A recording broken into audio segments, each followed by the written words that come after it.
माजिद मकसूद है। दोस्तों, आज बात होगी जो एस्टेब्लिशमेंट और नवाज नवाज शरीफ और जरदारी साहब के दरमियान एक मामला तय हुआ है उस पे। पहली बात तो ये है कि ये जरूरी नहीं है कि ये पॉलिटिकल पार्टीज तो हमेशा चैलेंजेस फेस कर रही होती है अपने अपने तौर पे, लेकिन एस्टेब्लिशमेंट के लिए भी बहुत बड़ा एक चैलेंज होता है कि वो पार्टीज को कैसे मैनेज करें। तो अब बहुत बड़ा चैलेंज तो ये है उनके लिए कि जो इमरान खान वाला जो एक वोट बैंक है वो किसी भी तरह कम नहीं हो, वो बढ़ रहा है। अभी एक रिसेंट सर्वे आया है जिसमें वो पोल किया भी इन्होंने है अपना, ये सोशल मीडिया का है लेकिन नवाज लीग ने किया है। मोर देन 80% लोग जो है वो इमरान खान को चाहते हैं और कोई 16% है जो नवाज शरीफ की बात कर रहे हैं।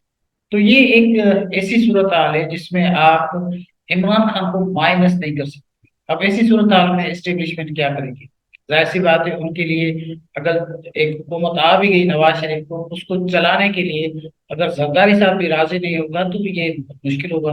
क्योंकि जरदारी साहब भी अगर इमरान खान के ब्लॉक में नहीं भी जाए, अगर उसको मौलवी सपोर्ट करेगा तो ये हुकूमत जो नवाज शरीफ की आएगी, जिसको अभी से सिलेक्टेड नाम दे रहे हैं, तो वो चल नहीं सकेगी। तो अब क्या हुआ है, ये जो फार्मूला तय हुआ है ये बड़ा पहले भी सुना हुआ फार्मूला है आप लोगों का, लेकिन इस फार्मूले को जो है वो फाइनलाइज करने की कोशिश की जा रही है, फाइनल टच दिए जा रहे हैं।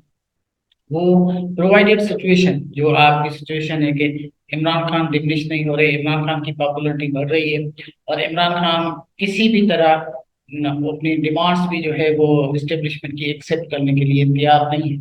तो ऐसी सूरत हाल में अब ये तय पाया है कि किसी भी सूरत में जो पहले जो पीडीएम की हुकूमत थी, लेकिन हुकूमत में पीपल्स पार्टी भी उसका हिस्सा थी।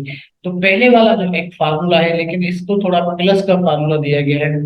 इसमें जितने except except PTI, Imran Khan हो या नहीं हो, लेकिन एक्सेप्ट पीटीआई, जितने भी स्टेक होल्डर्स होंगे उन सब हुकूमत का हिस्सा बनाया जाएगा। क्योंकि फिर ये होगा कि कोई और पार्टी इमरान खान के साथ न मिल जाए, सारे खुश हो, बाकी एक इमरान खान को संभाला जा सकता है।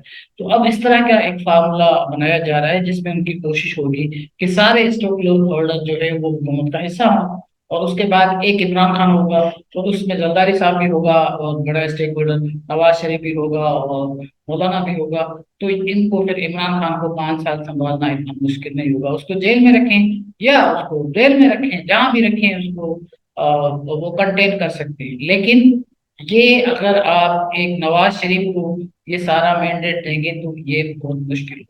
तो फार्मूला ये है कि जो नेक्स्ट गवर्नमेंट आएगी उस गवर्नमेंट में अगर जीती है नून लीग, तो उसमें हुकूमत और वजीर आजम तो नवाज शरीफ होंगे। नवाज शरीफ जो ऐसा लीडर जिसकी सजा हो चुकी थी, उसको अभी से प्रोटोकॉल मिलना शुरू हो गया है। और जो मोहसिन नकवी साहब सीएम साहब है वो सारे उनके डायरेक्टिव्स पे चल रहे हैं। और इतने कदर के उनके जो मुस्लिम लीग के लीडरान हैं, जो डेवलपमेंट के प्रोजेक्ट्स पंजाब भर में चल रहे हैं, उसको इफ्तिताह कर रहे हैं और वो लोग उनमें शरीक हो रहे हैं। तो ये एस्टेब्लिशमेंट की मर्जी और उनकी अपनी अप्रूवल के बगैर तो हो नहीं सकता। तो जितने मतलब कि हुकूमत के एस्टेब्लिशमेंट के खिलाफ खड़े हुए थे लोग, वो आज एस्टेब्लिशमेंट का हिस्सा हो गए हैं। जितने जेलों में लोग थे नवाज लीग के, वो आजकल इस फार्मूले के नीचे सारे के सारे उसको हुकूमत और एस्टेब्लिशमेंट प्रोटोकॉल दे रही है। तो फार्मूला तो ये तय हो गया। इसके अलावा आपने देखा होगा कि बाप पार्टी जो एस्टेब्लिशमेंट की बेबी है, जिसको कहा जाता है कि वो एस्टेब्लिशमेंट उसकी बाप है, तो वो बाप जो है वो भी अभी मुस्लिम लीग नून को ज्वाइन करने वाला है। और उसके बाद बाकी रह जाते हैं एम क्यू एम भी आपको पता है किसकी भाभी बेबी है, किसने इसको बनाया था। और वो भी नवाज लीग का हिस्सा तकरीबन बन चुकी है और उसमें भी बहुत सारे जो चीजें हैं वो तय हो चुकी हैं। अब रह गया पीपल्स पार्टी। तो पीपल्स पार्टी को उनको पता है कि पीपल्स पार्टी का आप अंडरमाइन नहीं कर सकते, क्योंकि सिंध में जो उनकी जितने भी पोल्स आ रहे हैं उसमें पीपल्स पार्टी अब भी मेजॉरिटी के साथ आने वाली पार्टी होगी जो 2024 की इलेक्शन होगी। लेकिन उनका दावा है वो पूरे मुल्क से इलेक्शन लड़ेंगे और इस दफा वजीर आजम लाहौर का नहीं होगा, ये पीपल्स पार्टी का कहना है। लेकिन अब जो जरदारी फार्मूला है, अब उसमें क्या हुआ है कि ये जो मोहसन नकवी साहब है। सबको पता है कि ये मोहसन नकवी कौन साहब है। इसको जरदारी साहब बड़े सपोर्ट करते हैं, उनके दोस्त हैं, जानने वाले हैं। जरदारी साहब खुद भी कहते हैं मेरे बच्चे हैं। और इसके अलावा ये नवाजुद्दीन के साथ भी इनका बहुत अच्छा ताल्लुक है। ये नजम सेठी भी साहब काम करते रहते हैं, लेकिन करते रहे हैं, लेकिन अब ये मोहसन नकवी साहब कर रहे हैं, जो इस्टेब्लिशमेंट और नवाज लीग और जरदारी में जितने भी इख्लाफात थे उसको खत्म करने की जो कोशिश है वो मोहसन नकवी साहब कर रहे हैं। अब क्या हो रहा है कि इन्होंने जो फार्मूला दिया है उस फार्मूले के तहत अगर हुकूमत आती है नवाज लीग की, पहले तो ये इलेक्शन होगी, जो इलेक्टोरल कैंपेन होगी, इस पे सारे एग्री हैं कि इलेक्टोरल कैंपेन में सारे एक दूसरे को गालियां देंगे, क्योंकि ये इनको कहा गया है कि ये इलेक्टोरल कैंपेन है, हर को एक दूसरे की पगड़ी उछालेगा, तो इसको आप माइंड नहीं कीजिएगा। जैसे हम अमेरिका को कहते हैं कि हम लोगों को कहेंगे कि अमेरिका को गालियां देंगे लेकिन हम आपके साथ मिले हुए हैं, तो इस तरह का एक फार्मूला तय हुआ है कि हम इलेक्टोरल कैंपेन में लोगों को उल्लू बनाएंगे, हम आपको गालियां देंगे एक दूसरे को, लेकिन जब इलेक्शन हो जाएगा फिर हम सारे फायदे मिल जाएंगे और फिर हुकूमत का हिस्सा बनेंगे। तो ये इस तरह का फार्मूला जो है वो बनाया गया है। उसमें ये होगा कि जो नेक्स्ट सेटअप होगा उस सेटअप में ये वजीर आजम अगर नवाज शरीफ बन जाते हैं, अगर उसको सीटें मिल जाती है इतनी, और अगर पीपल्स पार्टी उसको सपोर्ट करती है, तो पीपल्स पार्टी के लिए भी अच्छे खासे जो है वो जो आइंदा गवर्नमेंट है उसमें हिस्सा होगा। कैसा हिस्सा होगा? एक तो जो बिलावल भुट्टो जरदारी साहब है उसको फॉरेन मिनिस्टर दोबारा बनाया जाएगा, और ये प्रीटेक्स्ट दिया जाएगा कि बिलावल भुट्टो जरदारी एक कामयाब फॉरेन मिनिस्टर रहे हैं 16 मंथ में, और उसके बाद जो है इसको अभी दे देते हैं क्योंकि ये कामयाब रहा है इसका पिछला दौर। एक तो ये प्रीटेक्स्ट होगा, दूसरा वो पीपल्स पार्टी के एक नया चेहरा है, यंग है, तो ये क्वालिफाई करते हैं फॉरेन मिनिस्ट्री के लिए। दूसरा ये है कि कुछ मिनिस्ट्रीज होंगी फाइनेंस मिनिस्ट्री के अलावा, कुछ अहम मिनिस्ट्री पीपल्स पार्टी को भी दी जाएगी, जिसमें पीपल्स पार्टी के लोग जो है वो हिस्सा होंगे। और जो सबसे टॉप पोजीशन है उसमें ये तय पाया है कि अगर मौलाना साहब कितनी सीटें लेते हैं उसको तो बाद में देखा जाएगा, लेकिन मौलाना साहब भी जिद करें वो भी प्रेसिडेंट की, उसके लिए जरदारी साहब खुद ने अपना नाम लिया है। उसने कहा है कि मैं एस्टेब्लिशमेंट के साथ जो है वो बनाए रखूंगा और आपके इख्तलाफात नहीं होने दूंगा, क्योंकि नवाज शरीफ जब भी आए हैं तो उनके एस्टेब्लिशमेंट के साथ जो टेंशन है वो शुरू हो जाती है।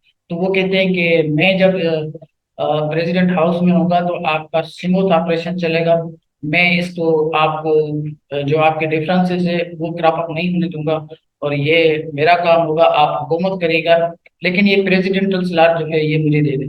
तो इसके लिए नवाज लीग में कुछ लोग तो राजी नहीं है, लेकिन नवाज शरीफ और उनके कुछ लोग राजी है, कुछ लोग राजी नहीं है, लेकिन कुछ जो कहते हैं कि ये अगर इस तरह हो जाता है, बाकी जो इस्टेब्लिशमेंट का फ्रंट है वो अगर सरकारी साहब संभालते हैं तो हमें हुकूमत करना आसान हो जाएगी। तो ये इस तरह का फार्मूला जो है ये टाइप आ गया है। इसको आप जरदारी फार्मूला भी कह सकते हैं, इसको आप इस्टेब्लिशमेंट का फार्मूला भी कह सकते हैं, लेकिन मोर एंड लेस ये वही लोग होंगे जो 16 महीने की हुकूमत है उसमें होंगे। इसमें आपको राजी करना होगा मौलाना साहब को। मौलाना साहब की शराइत बहुत सख्त है। मौलाना साहब कहते हैं कि मुझे बलूचिस्तान की भी हुकूमत दी जाए, मुझे केपी की भी हुकूमत दी जाए, और मुझे सदारती की जो मुल्क का सदर होगा वो पोजीशन भी मुझे दी जाए। तो अब देखते हैं मौलाना साहब कहाँ राजी होते हैं। ये लोग हलवे पे राजी हो जाते हैं तो उम्मीद है कि वो भी राजी हो जाएगा, लेकिन ये तय पा गया है कि भाई किसी भी तरह पीटीआई को नेक्स्ट सेटअप में हिस्सा नहीं बनने देना, इस हुकूमत को, उस आइंदा हुकूमत को पीटीआई को बाहर रखना है। ये लोग आएंगे, हुकूमत करेंगे, मुल्क चलाएंगे 2024 में, और 2024 में पीपल्स पार्टी भी होगी, नवाज लीग भी होगा, एमक्यूएम भी होगी, सारे लोग होंगे, और जरदारी भी होगा, और मुल्क में सब कुछ चलेगा जैसे चलता रहा है, और कोई कुछ भी नया नहीं होगा। आप देखते हैं, इंतजार करते हैं कि इस मुल्क में क्या होता है, किस तरह होता है, डिफॉल्ट होता है। दूसरा हमारा आईएमएफ का जो लास्ट स्टेज है वो तो आना भी, जो नेक्स्ट हुकूमत है उसमें है, तो अब देखते हैं, लेकिन वो दिसंबर में आना था शायद, अब हुकूमत तो जाहिर सी बात है आ जाएगी तकरीबन, कोई अगर फेब में इलेक्शन है तो ये जाके मार्च तक हुकूमत बनेगी, तो हो सकता है वो थोड़ा सा डिले हो जाए। लेकिन ये है कि पैसे भी आएंगे, और नेक्स्ट हुकूमत जो होगी वो सारी हमारे डेमोक्रेसी का लिबादा ओढ़ के आएगी। अब देखते हैं वो क्या डिलीवर करती है, या हमारा मुल्क दोबारा क्राइसिस में चला जाता है और पीछे प्रोटेस्ट करती है पूरे शहर में, और पूरे शहरों में और पूरे मुल्क में। देखते हैं क्या होता है, ये तो आने वाला वक्त बताएगा। लेकिन ये एक चीज तय होती नजर आ रही है कि एक एस्टेब्लिशमेंट, आवाज लीग और पीपल्स पार्टी में एक नया फार्मूला तय हो गया है। इसमें सारे भोजन करेंगे और सारे हुकूमत करेंगे, पीछे बाहर होगी। Thank you.